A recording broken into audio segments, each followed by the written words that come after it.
Welcome back to a Clinch Fight podcast. I'm once again joined by my co-host, Mr. Ollie Theo. Ollie, how's things? Good. Not too bad, not too bad. How are you? Yeah, good, thanks, mate. That UFC card was bonkers, wasn't it? It's really good. That was the worst part is I fell asleep at 11 o'clock and I missed the whole thing. Oh, nightmare. I have to rewatch it all afterwards. I was gutted. Yeah, to be honest with you, mate, I didn't watch it live, but I have caught up on the main fights and what a show it was. I'm glad, to be honest, like I had the privilege of watching it the next day while I was fresher. Let's start with the main event, the big rematch, Usman and Masvidal. Do you know what? I was quite relieved at the result, to be honest with you, because after the last absolute cock-up we had predicting the Ngannou Miocic win, we got this one quite well, I think. Well, you got it right. I decided to play the villain and go with Masvidal winning. But yeah, mate, tell me about the main events. Like, what's your reflection on it? See, when I predicted this in the previous episode, I said Masvidal's striking is too good, and Masvidal will pick him apart. Apart from every now and again, Usman, when he was, when he was loading up and he was throwing in power shots, and they were a bit wild. They were coming out from 50 miles away. He looked like the better striker. He got caught once or twice, and I think he didn't really ever get phased. And the once or twice he did get caught, because Masvidal had the crowd on his side, it seemed like he was doing better than he was. But personally, for watching that, I think it was just it was an Usman masterclass. Yeah, what was really impressive, particularly about Usman, is that jab, man. That jab really got him thinking. Proper stiff jab. Every time, like, he really got Masvidal off balance at times, and Masvidal was really overthinking every move. And I think at the end of that first round, when Usman gave that little stare off, I could kind of see it in Masvidal's eyes that he was thinking, this is a hard night for me. I think I'm done. But Usman...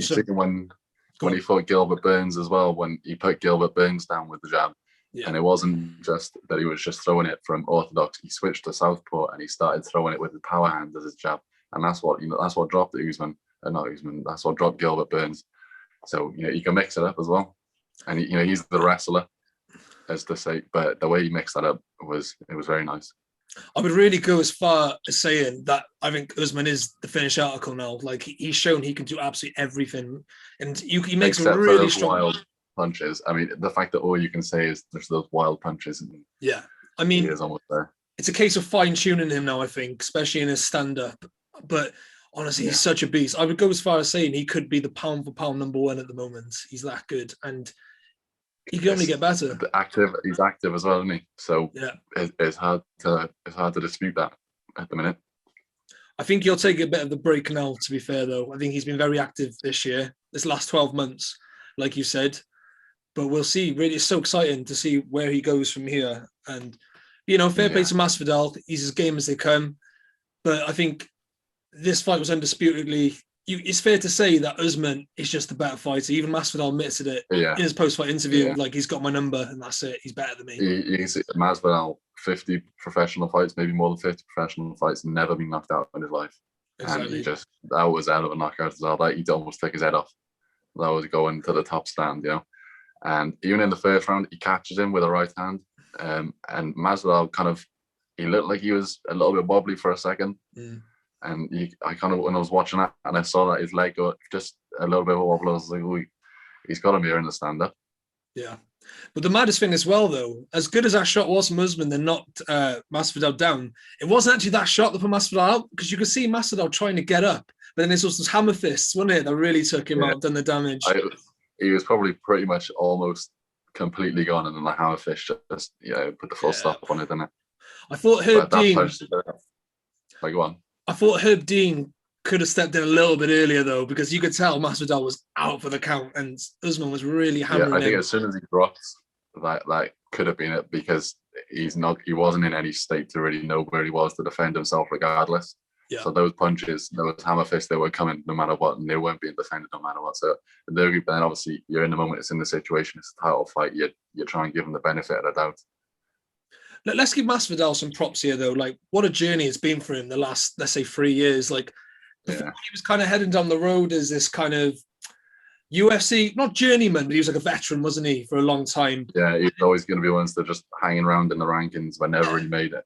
he was the gatekeeper, wasn't he, really? And Yeah, then he went on some mad winning run, beating Darren Till, beating the great Ben Askren, and also and also obviously beating Nate Diaz. Like he earned his title shot, to be fair to him. Like he really did well.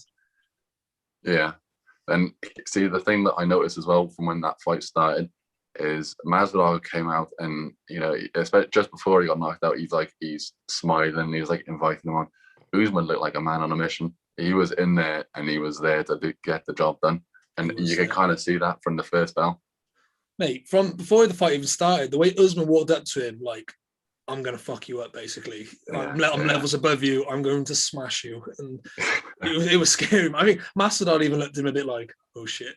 You know, I thought he did anyway. Probably didn't, but, that's what my take on it. But let's go, in combat sports, the question always is, what's next when a big fight happens, or after a big fight happens? We'll start with the champion. Who would you like to see Usman fight next, on? The fight against Colby that he had was a very good fight. So I wouldn't be upset if they booked that again for a second fight. But I also wouldn't be upset if Usman maybe wanted to take a bit of time out and wait for the winner of Nate Diaz versus Leon Edwards. Mm-hmm. I think the Colby fight is the more dangerous fight out of the three of those opponents. But I don't know, it kind of just depends. If Usman wants to take some time out, then he may end up waiting for that fight, because the Diaz fight is probably the biggest money fight for him out of those three. Yeah, I think Colby Covington all day for me. Like, that first fight was so close, really, wasn't it? I actually had Colby just winning it before the knockout. I thought it was such a close fight. And the skill set from both fighters, like, that was the number one and number two. And for the cardio from him as well. Exactly. Like, my top three in that division is probably Usman, Covington, and Gilbert Burns. So, yeah, I think Covington makes sense now, because Usman won quite emphatically against Gilbert Burns. So I think Burns needs to work his way back up now, and I think Covington deserves another shot. Definitely. I think I saw a picture the other day of, like, it's the top 10 in welterweight, and then Usman's beaten 7 out of 10 so far. And the other 3 that he hasn't beat are in between 5 and 10. I'm pretty sure he's beaten the top 5 already, which is like he's clearing his division out. 100%. Yeah, for me, I'd like to see Covington next, but I got to be in agreement with you all. I think the Leon Edwards, Nate Diaz winner would be class as well. I'm not the Nate Diaz fight. If Nate Diaz wins, I wouldn't mind seeing him get another world title shot at welterweight. But personally, I would much prefer to see Leon Edwards get the victory and challenge Usman. I think there's a bit of history as well between them both. They've already fought, haven't they, early in their careers? Yeah. And I think it's a different fight now. And I think it's the same with Covington and Usman. There's history between both of those opponents, and I think a bit of a grudge match, and I think it makes a lot of sense, both of those fights to happen now. Yeah, and the thing is, the doors are still open for Masvidal. He may have lost this fight, but he lost it in a way that it was like, it wasn't like he kind of just danced around a bit. He was like, okay, fair enough. He got caught with a hell of a punch, and that'll put most people out. But his options are still open. It's like he's got Nate Diaz has said he wants to come back to fight. There's a bit of beef going on with there after the Nate Diaz fight, when Nick just wasn't happy with the way that Masvidal got on afterwards. There's Nick. If Nate loses to Leon Edwards, then if Leon Edwards loses to Nate, then obviously there's the beef there with the 3-piece. So the doors are open for Masvidal as well. 100%. Like, I think he's got that fan base now, hasn't he, Masvidal? So whenever he fights, people want to see it. Masvidal's kind of, like Nate and Nick Diaz. Even if they lose, they always go out on their shield, don't they? And people want to see it again, don't they? Because there's you're going to get a fight when they turn up. And there's hype and controversy all the time, which people like to see. People love the hype at the end of the day, and that's what Masvidal brings. Do you know what another fight I would like to see, though, would be the rematch against Stephen Thompson with Masvidal? That's an interesting fight. Thompson, everyone was saying for a while that Masvidal's an elite level striker, but you can Stephen Thompson's elite, and you could see the difference. But that was the old Masvidal, so I'd like to see him against Masvidal now. I think that would be an entertaining fight. Definitely. And like going back to what you said, like elite strikers, there's elite street fighting strikers, but then there's Thompson, who's an elite karate striker, kickboxing striker. Like for me, that's the elite kind of striker. Head kick you twice in a row and knock you out. But yeah, definitely. I think Masvidal, in the last 2 years, it's definitely fair to say he's been involved in the bigger fights in comparison to Thompson. So it'd be interesting. Really. I think Masvidal might even come in as the favorite in that rematch due to where he's gone since then. So that would be a really interesting fight as well. Definitely, like that welterweight division is stacked. It's such a good division. Yeah. And as we said on Twitter as well, Usman arguably is, well, let's be real, he is the best welterweight since GSP. And the way he's going, the track record he's getting, he could even end up better than GSP at some point.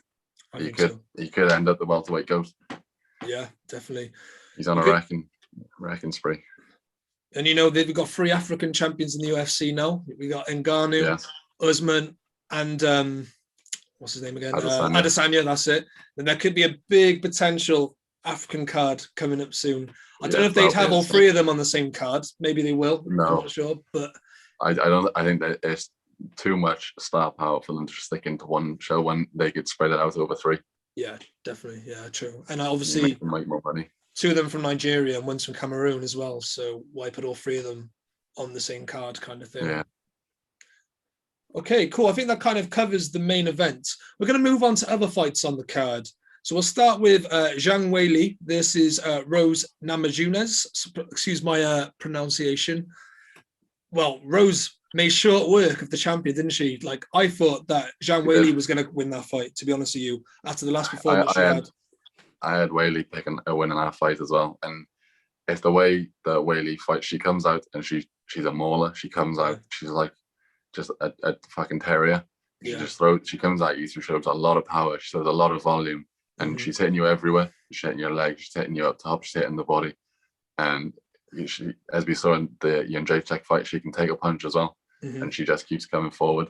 So I think Rose had the perfect game plan where she just kept moving, light on the feet, hard to hit. And although she did get hit a few times with some nice shots from Weili, but she was just in and out, and she was she was all over the place. And then when that head kick came up, that was a thing of beauty. I think as well with the distance where she was, it kind of looked like the kick was just going to come up and just be a leg kick. And then it just come up and hit with sort of the end of her foot. And I think that's why Weili may have ended up actually getting caught by it, because it didn't look like it was going to be a head kick. Yeah, what really impressive with Rose as well is a kind of switch hitting stance. She's so unorthodox, and she hits you with the maddest angles, the angles you can't even defend against, which is crazy. She's kind of reminds me of like a Dominic Cruz kind of fighting style. Do you know what I mean? The kind of switch hitting in and out. It was mad to see. I think Zhang Weili didn't really have the answer for it, did she? And I thought going into that, like, she'd be too tough for Rose, like from what I saw in the Jedrick fight. But my God, she walked into a peach of a left kick, didn't she? Like, that was just on the button. And then you see afterwards, like, she had no idea what even went on. And she was arguing that the fight shouldn't have been stopped. And then she sat on a stool and they showed the replay, and she starts hitting herself in the head because she's like, oh, fuck. As she's wobbling awake, and she's like, no, don't stop the fight. She's kicking off. Crazy. She was kicking off for a good couple of minutes, going, no, the fight shouldn't be stopped. The fight shouldn't be stopped. And they put her on a stool for her to chill out a bit. And then she looks up and looks at the screen, and they showed that she just got fucking cleaned out. And she was like, oh, fuck. Imagine being in that corner, having to explain to your fighter what's happened, and she's telling you no, it didn't happen. It must be the hardest thing in the world, honestly. Like, these trainers deserve the utmost respect. Like, the things they've got to deal with in the corner. They really do. Right, we're going to move on to the next world title fight that was on the card. Valentina Shevchenko versus Jessica Andrade. Ollie, how do you assess the champion's performance in this fight? She is unbelievable. And at 125, I think she's also unbeatable at the minute. I don't see anyone at 125 that can even come close to beating it. I think Amanda Nunes couldn't cut down to 125. I think she's too big. Although I wouldn't be surprised if Shevchenko goes up afterwards. But Andrade is, again, she's known for being like, she's a mauler. She comes at you, she gets hold of you, and she just rags you. Like when she fought Rose Namajunas, she knocked her out by just picking her up and slamming her on the floor. Yeah. So she just that aggressive, she's strength, and she just comes out. And Valentina Shevchenko just absolutely battered her. Yeah. She came out. Everyone was saying Andrade's gonna, she's gonna get hold of her, and that's gonna be it. And Valentina Shevchenko just said, nah, Nah. Yeah, the maddest thing. Yeah, I think. Sorry, go on. No, I think with Shevchenko as well, the maddest thing was that going into that fight, I think Andrade was like had the reputation of being the wrestler and the stronger fighter out of the two. Yeah. So Shevchenko really went out there to prove a point and just ragged her everywhere, didn't she?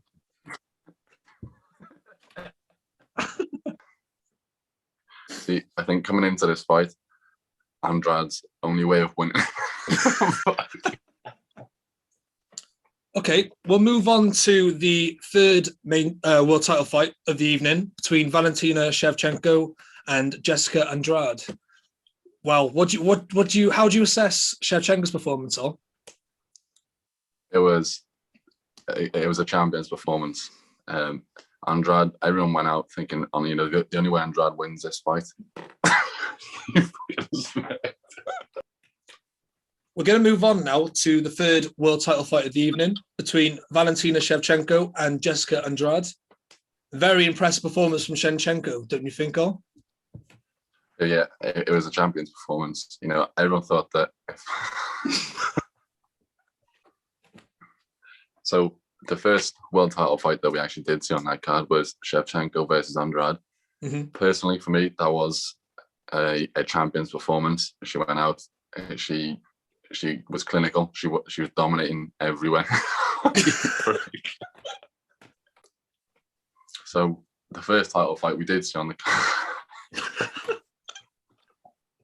So we're going to move on now to the third world title fight of the evening between Valentina Shevchenko and Jessica Andrade. Very impressive performance for the champion, wasn't it, all? It was a champion's performance. She went out, she dominated, and she retained the world title. Yeah, 100%. And what was really crazy about it, going into that fight, like Andrade had the reputation of being the stronger fighter, the better wrestler. Shevchenko just dominated her on the ground. She really did, didn't she? I think if we were to see Andrade win that fight, it would be through her wrestling, like when she fought Rose and she just picked her up, she just slammed her on the canvas and knocked her out. That is kind of the only way we saw Andrade winning. Yeah. Because on the feet, Shevchenko is too good for almost anyone. She's one of the very few female fighters in the UFC that has that one-hit knockout power. Mm-hmm. Whereas she just went out and she dominated everywhere, which was unexpected. We thought she was going to come out, just keep the distance, just kind of piece her up a bit on the feet and then finish her. Where she came out, and the technique as well was unreal. Mm-hmm. Where she gets the first takedown and Andrade gets back to her feet, and then she's holding it from behind. And then as soon as she kind of gives a little space for Andrade to turn, to try and get into it, to try and fight for an underhook, the second she's sideways, she just trips her again. She did that about 3 times in the first round, where as soon as Andrade's feet are kind of like at a bit of an awkward stance, she's straight down. She's so quick with it, and she's so technical with it, even in something that we didn't think was her area of expertise. She went out and she looked like an expert. That finish was unreal as well. When she got in that crucifix and she's just pounding her head, that was just, there was just no way out for her, was there at all? Like the way when she was throwing her fists of it, and you kind of thought she may be able to skate. And when she started throwing those elbows, that was game over. It was. There was just no answer, was it, for her? Like she just had no chance of getting out of that hold whatsoever. And to do that at that level, it's crazy, isn't it? As well. The thing is that there's no one for it. Like who at 125 is going to put up a fight against Shevchenko? After watching that performance, she is arguably in the UFC one of the best all-round fighters. Yeah. Like that was a perfect performance. I don't think there's anything you could have picked that she did wrong in that fight. Yeah, her boxing is class as well. Like that southpaw stance. Yeah. Like she's so composed with it. Kind of reminds you the way she moves. Kind of reminds you of a Lomachenko kind of style. Yeah. But she's from Ukraine as well, isn't she? Yeah, exactly. So they come from the same kind of school of excellence, as they say. Footwork and it's just so fluid the way she moves. The only fight that I'd really want to see, even though they've already fought twice, is Amanda Nunes. It's the only fight that 1, Amanda Nunes could lose, and 2, Shevchenko can lose.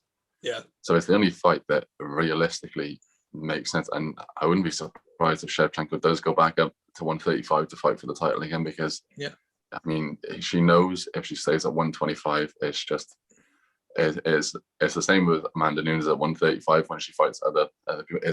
It's not who's going to win, is when is the champion going to win. Yeah, definitely. And I think, end of the day, she fights Nunes and loses again. She's fighting, that's the greatest of all time. So she's gonna get plaudits regardless whether she wins or loses. Just for taking that fight, she will get respect. And the two fights they've had previously have both gone to decisions. It's not like Amanda has gone out and just absolutely fucking run her over like she's done to everyone else. Yeah, definitely. I would really like to see that fight. If I could pick a fight for Shevchenko next and for Nunes, I think that fight makes a lot of sense. I'm not a fan of champions that they have a few fights and then they go up and fight the champion of a different way, because I like to see a champion, clean the division out like Usman's doing. But that is one where I would love to see them go up and go at it again at 135. Yeah, I think it's a weird one with the women fighters. I think, like you said, with the men's, I kind of like the traditional kind of beat everyone in your weight. But with the women's, because I think, with all due respect, there's less superstars in female combat fights. So when they have these super fights in different weight classes fighting each other, same as boxing, I think they're a bit more exciting, a bit more intriguing. Yeah. Let's move on then to the fight between Chris Weidman and Uriah Hall. Unfortunately, it wasn't quite the spectacle that we were hoping for due to the disgusting leg break. I mean, it was horrific, wasn't it? That was a fun fact as well. There's been 3 leg breaks in the UFC. Chris Weidman's been part of 2 of them. That's ridiculous, isn't it? Have you seen that? There's a picture of when Weidman checks the kick, and then a picture underneath of Silva's leg where it fucking breaks and wraps around. And then it's the exact same picture with Weidman and the rest of that. It's just fucking disgusting. I deal with anything. I deal with blood. Yeah. People's fucking cauliflower ears burst open in their ears and their brain fucking coming out. But fucking broken bones, nah. You can keep them. It's such a setback for Weidman as well, because I feel like ever since Weidman was champion, he's been playing catch up, hasn't he? He hasn't been active. Yeah. He's kind of had setbacks. He's had bad defeats against Romero. He's had a defeat against Rockhold. And he just really hasn't got himself back into that, let's say, the top 3, is he? In that division? It always feels like he's on a comeback fight all the time. And now it's kind of, how does he come back from this? He's obviously, although you don't really want to say it, he's probably in that part of his career now where he's on the decline. Yeah, and now he put an X-ray up of his leg and he's broken both the bones in his leg. They're completely snapped. Yeah. And you just think, how do you come back from this now? Yeah, and like we said, activity is just key for him in the moment, and this is going to set him back probably longer than 12 months. At least a year, if not more. Where does he go? Will the UFC even hold on to him now? That's as brutal as it sounds. Is he better off maybe potentially going to somewhere like Bellator, where he could get more success? And just go and have a couple fights, make a couple million, get some then sponsors. Just leave the sport. Yeah, it's a real setback for Weidman. I do feel bad for the guy. What about Uriah Hall then? What opportunities does lead to for Uriah Hall? It wasn't obviously the win or result he was hoping for, but will it open up more opportunities for him? I don't know. I really don't know, just because we didn't see anything in that fight. So I kind of feel like Uriah Hall is in the exact same spot as when he went into that fight. I don't think it's done anything for him, which is obviously not great for him, but that's just the way it's gone, really, isn't it? Yeah, and I think, Uriah Hall's situation won't change because he's always kind of been that gatekeeper veteran of a division, hasn't he? And he's always, to be fair, been on big cards and he's had big fights. But in terms of world title ambitions, where this fight could have potentially catapulted him around the top 5. It's, to be honest, it's another setback for Hall as well, really, isn't it? Because it was a big opportunity for him. He's now going to have to go to another camp and get ready for another fight there. Exactly, yeah. That's what I would do if I was him. I would be pushing Dana to push for another fight sooner rather than later. And maybe stay in the kind of mix, as in if there's a big fight announced in middleweight, maybe he can be kind of that backup plan if there's an injury. Stay ready, kind of big opportunity. I think that's what he needs to do now. Yeah. We're going to move on now to the most important and potential subject of this episode. Jake Paul. The potential biggest fight in combat sports history. Jake Paul was in attendance of the show. I believe he's a good friend of Jorge Masvidal. Because I think during the build-up to his fight with Askren, I think Masvidal was giving Askren shit on the phone and all this. Although Masvidal did say before the fight, but he wouldn't go for a drink with him. Oh, right, okay. He wouldn't drink with him, but you'd hang around with him. That's mad. But Jake Paul and DC had a bit of an altercation, a cage side, as they say. I mean, is that a fight that interests you all? Absolutely. Yeah. Who doesn't want to see Jake Paul get absolutely fucking murdered? Let's not disrespect DC as well by calling it a fight.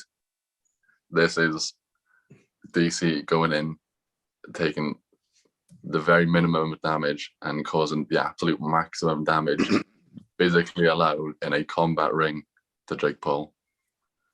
Even in stand-up boxing? I mean, Cormier's not known to being a stand-up boxer, is he? He's stood there with the likes of Anthony Johnson. He's taken a punch off him, being sat down, and just got straight back up. So I do not feel Jake Paul can throw a punch better than Anthony Johnson. Okay. And I mean, there's such a significant weight difference between the pair of them, isn't there? Like, what can Jake Paul really do to hurt Daniel Cormier?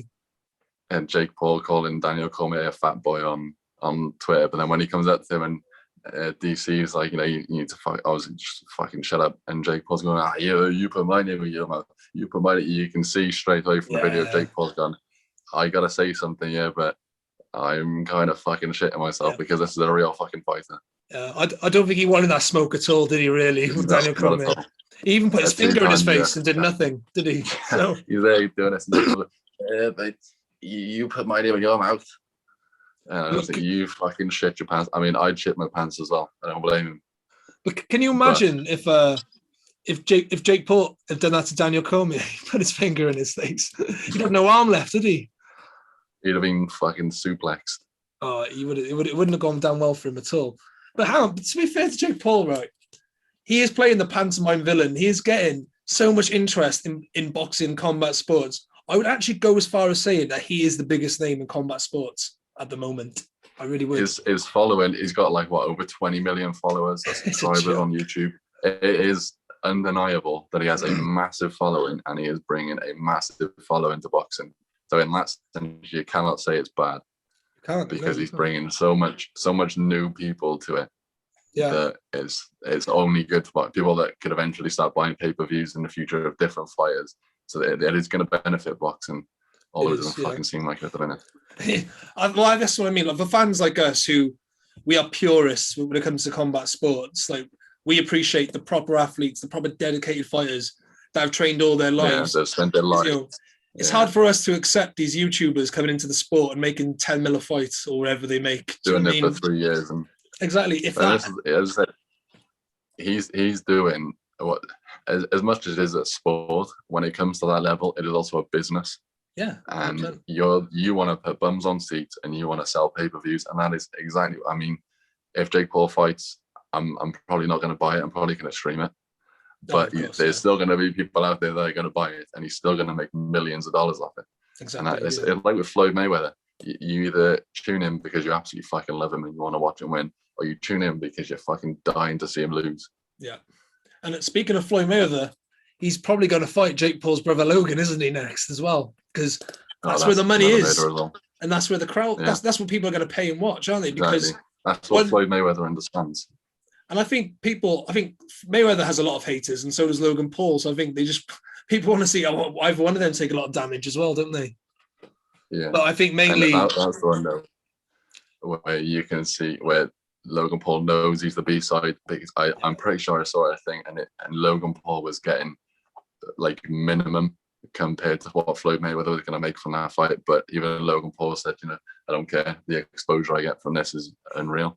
So it's all business. That's really interesting you say that, actually, because I actually, call me crazy, but I thought there'd be more of a fairer split between Mayweather and Logan Paul, just because of the following Logan Paul has and the popularity he has. I think it was majority of the money goes to Mayweather. Crazy. But it was just because Logan Paul understands the following that he can get from it, I think. Yeah. I mean, Logan Paul's a big guy as well. For Mayweather to take a fight against, I mean, Mayweather, he is the GOAT. Yeah, of course. But he is old. He's getting on. And he's fighting a young guy that there's always the risk when you're throwing punches that you can get caught no matter who you are. Yeah, definitely. And especially when you're getting on with age. But again, it's Floyd Mayweather, isn't it? Yeah, I think in that fight, I think we'll probably, if that fight was to happen, we may do a preview of it. But if it doesn't, and it's just a fantasy fight, I could imagine Mayweather just kind of similar tactics he did against McGregor. No disrespect to McGregor, but I think because Logan Paul's a lot bigger, he'll probably let him blow his blow his load for the first 4 or 5 rounds, and then just absolutely just take him down to the championship rounds. If it's a 10 rounder, for example, and he'll school him. He'll show him what a boxer is. Exactly, that's what he'll do. I think. So I think as a bigger guy, you're not going to go toe to toe with him the first 2 or 3 rounds, are you? So no, but as I said, back to the potential biggest fight in combat sports history, the biggest star in combat sports at the minute, Jake Paul. I just hope to God they put him against potentially Tommy Fury. The talks Tommy Fury fight. Yeah. Whether that happens or not, whether Frank Warren wants too much for Tommy Fury than he's actually worth, but I would like to see that because I think Tommy Fury schools him. I think he finishes him. Oh yeah. Yeah, did you watch the Ben Askren fight? Yeah, I did. It was such a farce, I thought. It was fucking dreadful. But did you see when Ben Askren threw a couple punches and they were obviously fucking dreadful, and Jake's fucking doing this running away? Yeah, I know. And you look at it and go, if that was a decent pro, Tommy Fury, someone that can put a good few punches together and can do it under the pressure and under the lights, that doesn't end well for Jake Paul there. And that's such a big opportunity for Tommy Fury as well. Like, imagine the following he gets from that. He already has a big following from Love Island, but if he gets that fight, it's huge. Whoever, as big as a world title fight. I'm going to put out there now. That is as 100%. Big as a world title fight. And if he finishes him as well, he knocks him out, and everyone's like, "Oh my God, thank you for fucking putting this guy." He's a national hero. Exactly. the amount of followers you get from that, the amount of fans you gain, it would be. It just you couldn't do it unless you were fighting for a world title and won, or put in a hell of a performance. He get more publicity taking this fight than he would for a world title. So it's a massive fight for Tommy 100%. Fury. But just going back to we'll go back to Jake Paul and Daniel Cormier. Yeah, do you see that fight materializing at all? No. DC's built like a fucking cannonball, and I think it would be a wrecking show. So no, I think Jake Paul's smart enough. His team is smart enough to handpick their opponents. Yeah. And if there is a list of his opponents, DC is way down at the back. Yeah, definitely. And I also think he's probably just winding Daniel Cormier up to get more publicity. Yeah, he's doing it. Calling out all these UFC fighters. Exactly. We're talking about it. So that's what. Exactly. So it's all. I'm not saying that we're the biggest platform in the world, but we're still talking about it. Okay, I think that's a good place to end this episode. Thanks again for joining me. Just like to say that you can follow us on Twitter at Y_C for Clinch. We are also on Spotify, where we will be releasing our pod episodes on that. You can also find us on Instagram at A Clinch Fight Podcast. You can find all the links in the description. Yeah, all the links are in the description. Thank you very much. Thanks for joining me again, Al. No worries, thank you. Cheers.